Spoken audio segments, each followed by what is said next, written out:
The first time I held my girls, it wasn't the way I pictured it.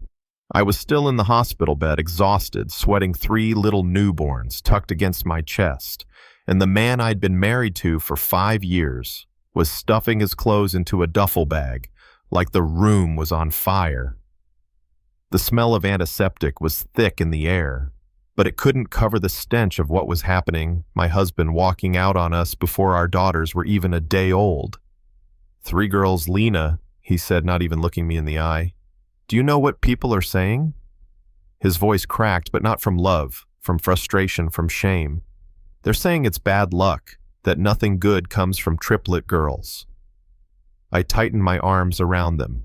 Belle, Faith, and Grace, each barely 5 pounds, their tiny fingers curling like petals. "They're ours. They're beautiful," I whispered. "They're a curse." He slammed his fist against the window so hard the glass rattled. "My grandmother always said it. The whole neighborhood is talking. Mrs. Dillon won't even look at me at church anymore." The door opened and Dr. Patel stepped in with a clipboard. His face was grim. "Mrs. Harris, your insurance has denied coverage for the extended stay. Your bill is now $47,000. Before I could say anything, my husband grabbed his bag. "That's her problem now. I'm done." He didn't even glance at his daughters as he walked out.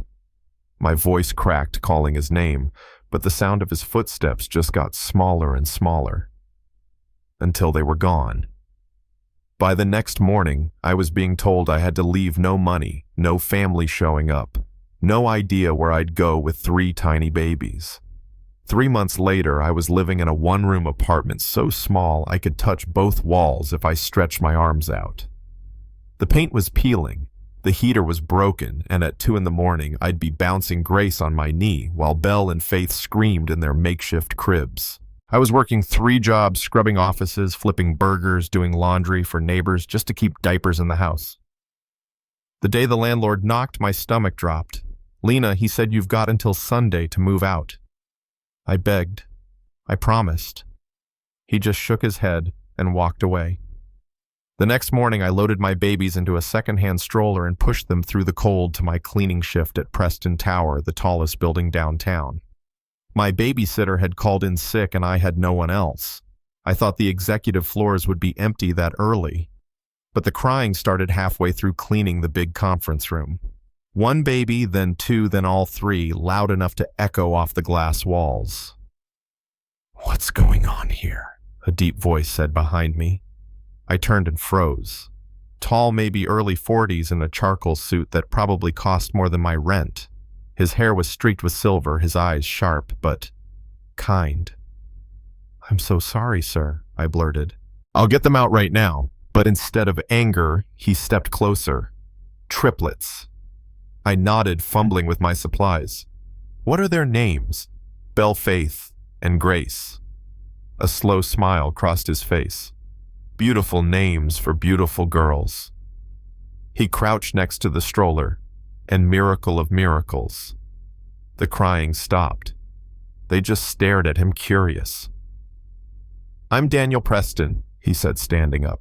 "And you are Lena Harris. I clean your building." He didn't look at me like I was just the help. He looked at me like he saw the whole picture, the exhaustion, the worn clothes, the way I stood like someone carrying a mountain on her back. He asked where their father was. I told him the truth. He didn't flinch. He just said, "You're doing an incredible job. Those girls are lucky to have you." It was the first kind word I'd heard in months. A week later, I was cleaning that same conference room, running on fumes, because we'd been sleeping in my car for 3 days. Daniel walked in tie-loosened eyes, tired but focused on me. "Sit down," he said. I hesitated. "Am I in trouble?" "No. I have been thinking about you and your daughters all week. I need someone to live on my property, take care of the guest house, keep an eye on things when I'm away. Comes with full benefits, private cottage salary of $5,000 a month. The girls would be welcome, of course."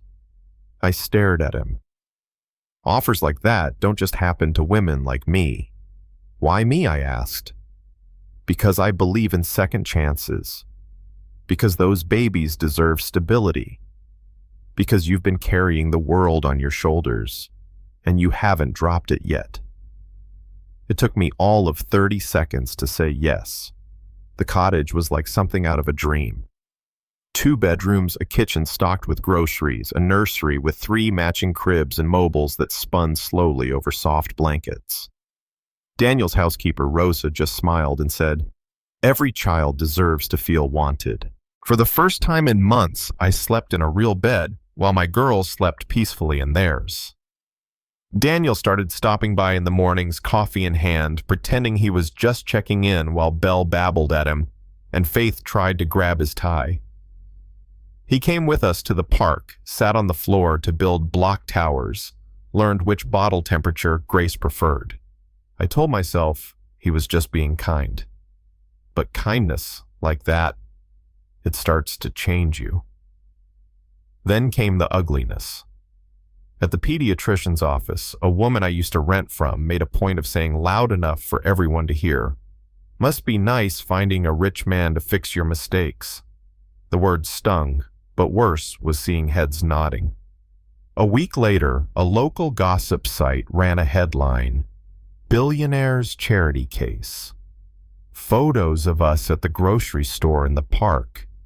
Comments tearing me apart. I should leave, I told Daniel. I don't want to hurt your reputation. He looked at me like I'd grown a second head. You think I care what they think? I'm not hiding this. I'm not hiding you. The next day he called a press conference in front of Preston Tower. Cameras everywhere. He stood there in his suit, looked straight into the lenses and said, "6 months ago, I met Lena Harris, an extraordinary woman raising 3 beautiful daughters alone.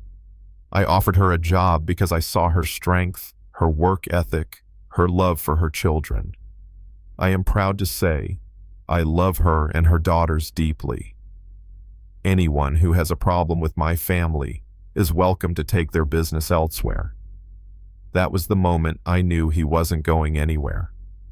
By the time the girls turned 1, Daniel had transformed the estate into a wonderland for their birthday balloons, cake, a sprinkler in the yard. He even tracked down my old neighbor, Mrs. Lopez, so she could be there. When the sun started to set, he pulled me into the garden gazebo fairy lights overhead. He took my hands, told me how I'd brought life back into his world, how I'd made him a father when he thought that dream was gone. Then he dropped to one knee. I didn't even let him finish the question before I said yes. We got married in the backyard 6 months later, the girls toddling down the aisle in little white dresses. And when the officiant asked Daniel if he'd love and protect them as his own, he said, "I do," like it was the easiest promise he'd ever made. That night, after the music faded and the cake was gone, we stood in the nursery doorway watching Belle, Faith, and Grace sleep. I whispered, "Thank you for choosing us." He said, "You saved me, Lena. You brought me back to life." And maybe that's what family really is, choosing each other every single day, even when the world thinks you don't belong. So tell me, if you were in my shoes, would you have taken that chance? Or would you have let pride keep you in the cold? Because I'm telling you right now, sometimes love shows up in a suit with silver in his hair, and you'd be a fool to shut the door.